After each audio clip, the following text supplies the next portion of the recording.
കേരളത്തിലെ ജനങ്ങൾ ആഗ്രഹിച്ച ഒരു തീരുമാനമാണ് ബഹുമാനപ്പെട്ട ഹൈക്കമാൻഡ് സ്വീകരിച്ചിട്ടുള്ളത്.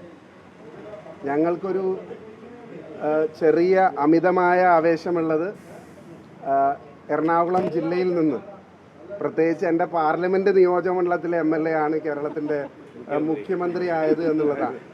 അതിൽ ഞങ്ങൾ അഭിമാനവും ലേശം അഹങ്കാരമൊക്കെ ഉണ്ട്. പക്ഷേ ഇത് കേരളത്തിലെ പൊതുസമൂഹം ഒരുപോലെ ആഗ്രഹിച്ച, കഴിഞ്ഞ ദിവസങ്ങളിലെല്ലാം പൊതുസമൂഹം ഞങ്ങളോട് അഭ്യർത്ഥിച്ച, ആവശ്യപ്പെട്ട, ഒരുപക്ഷെ മുതിർന്ന ആളുകളും പ്രായമായ സ്ത്രീകളും ചെറുപ്പക്കാരുമെല്ലാം ആജ്ഞാപിക്കുന്ന രീതിയിലാണ് ശ്രീ VD സതീശൻ്റെ പേര് ഞങ്ങളോട് നിർദ്ദേശിച്ചുകൊണ്ടിരുന്നത്. ആ ജനവികാരം പരിപൂർണമായി ശ്രീ രാഹുൽ ഗാന്ധി അടക്കമുള്ള ആളുകൾ മനസ്സിലാക്കി അത് കേരളത്തിലെ പൊതുസമൂഹത്തിനുള്ള കോൺഗ്രസ് പാർട്ടിയോടുള്ള, ഐക്യജനാധിപത്യ മുന്നണിയോടുള്ള വലിയ അംഗീകാരമാണ്.